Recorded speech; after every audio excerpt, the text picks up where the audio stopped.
اولاد کو ادب دینا صدقہ سے بہتر ہے، اور فرمایا کہ کوئی شخص اپنی اولاد کو ادب دے وہ اس لیے کہ ایک سا صدقہ کرنے سے بہتر ہے۔ ترمذی۔ اور فرمایا باپ کا اپنی اولاد کو اس سے بڑھ کر کوئی عطیہ نہیں کہ اسے اچھے آداب سکھائے۔ ترمذی و حاکم۔ اور فرمایا اپنی اولاد کا اکرام کرو اور انہیں اچھے آداب سکھاؤ۔ ابن ماجہ۔ اور فرمایا اپنی اولاد کو برابر دو۔ اگر میں کسی کو فضیلت دیتا تو لڑکیوں کو فضیلت دیتا۔ طبرانی۔ اور فرمایا کہ عطیہ میں اپنی اولاد کے درمیان عدل کرو جس طرح تم خود یہ چاہتے ہو کہ وہ سب تمہارے ساتھ احسان و مہربانی میں عدل کریں۔ طبرانی۔ اولاد کے درمیان عدل۔ اور فرمایا کہ اللہ تعالیٰ اس کو پسند کرتا ہے کہ تم اپنی اولاد کے درمیان عدل کرو، یہاں تک کہ بوسہ لینے میں بھی۔ ابن النجار۔ یتیم کی خدمت کا اجر۔ اور فرمایا کہ جو شخص یتیم کی کفالت کرے وہ یتیم اسی گھر کا ہو یا غیر کا، میں اور وہ دونوں جنت میں اس طرح ہوں گے۔ حضور صلی اللہ علیہ وسلم نے کلمہ کی انگلی اور بیچ کی انگلی سے اشارہ کیا اور دونوں انگلیوں کے درمیان تھوڑا سا فاصلہ کیا۔ بخاری۔ یتیم کے سر پر ہاتھ پھیرنے کا حکم۔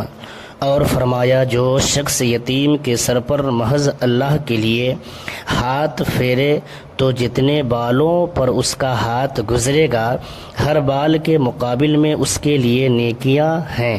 اور جو شخص یتیم لڑکی یا یتیم لڑکے پر احسان کرے میں اور وہ جنت میں دو انگلیوں کو ملا کر فرمایا اس طرح ہوں گے۔ امام احمد و ترمذی۔ اپنے بچے کے سر پر ہاتھ پھیرنے کا طریقہ۔ یتیم لڑکے کے سر پر ہاتھ پھیرے تو آگے کو لائے اور اپنے بچے کے سر پر ہاتھ پھیرے تو گردن کی طرف لے جائے۔ قرآن کریم میں ہے وَاعْبُدُوا اللَّهَ وَلَا تُشْرِكُوا بِهِ شَيْئًا وَبِالْوَالِدَيْنِ إِحْسَانًا۔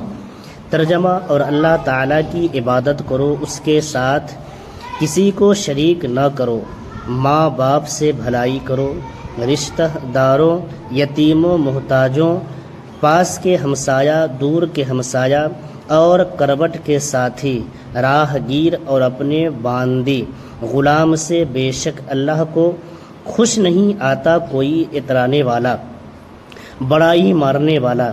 رسول اللہ صلی اللہ علیہ وسلم نے فرمایا خدا کی قسم وہ مومن نہیں، خدا کی قسم وہ مومن نہیں، خدا کی قسم وہ مومن نہیں۔ عرض کی گئی کون یا رسول اللہ؟ فرمایا وہ شخص کہ اس کے پڑوسی اس کی آفتوں سے محفوظ نہ ہوں، یعنی جو اپنے پڑوسیوں کو تکلیف دیتا ہے۔ بخاری و مسلم۔ اور فرمایا وہ جنت میں نہیں جائے گا جس کا پڑوسی اس کی آفتوں سے امن میں نہیں ہے۔ مسلم۔ اور فرمایا جو شخص اللہ اور پچھلے دن یعنی قیامت پر ایمان رکھتا ہے وہ اپنے پڑوسی کا اکرام کرے۔ حاکم۔ حضرت عبداللہ بن مسعود رضی اللہ تعالی عنہ کہتے ہیں ایک شخص نے حضور کی خدمت میں عرض کی یا رسول اللہ مجھے یہ کیوں کر معلوم ہو کہ میں نے اچھا کیا یا برا؟ فرمایا جب تم اپنے پڑوسیوں کو یہ کہتے سنو کہ تم نے اچھا کیا ہے تو بے شک تم نے اچھا کیا، اور جب یہ کہتے سنو کہ تم نے برا کیا تو بے شک تم نے برا کیا۔ ابن ماجہ۔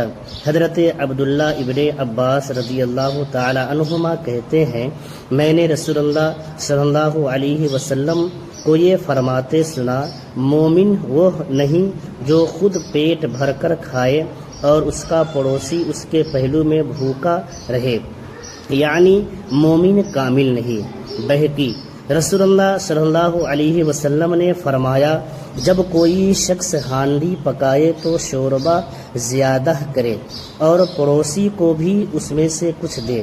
طبرانی۔ حضرت ابو ہریرہ رضی اللہ تعالی عنہ سے روایت کہا ایک شخص نے عرض کی یا رسول اللہ صلی اللہ تعالی علیہ وسلم فلانی عورت کے متعلق ذکر کیا جاتا ہے کہ نماز، روزہ و صدقہ کثرت سے کرتی ہے، مگر یہ بات بھی ہے کہ وہ اپنے پڑوسیوں کو زبان سے تکلیف پہنچاتی ہے، فرمایا وہ جہنم میں ہے۔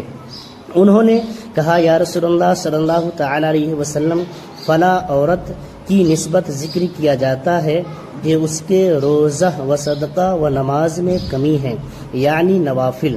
وہ پنیر کے ٹکڑے صدقہ کرتی ہے اور اپنی زبان سے پڑوسیوں کو ایذا نہیں دیتی، فرمایا وہ جنت میں ہے۔ احمد و بہقی۔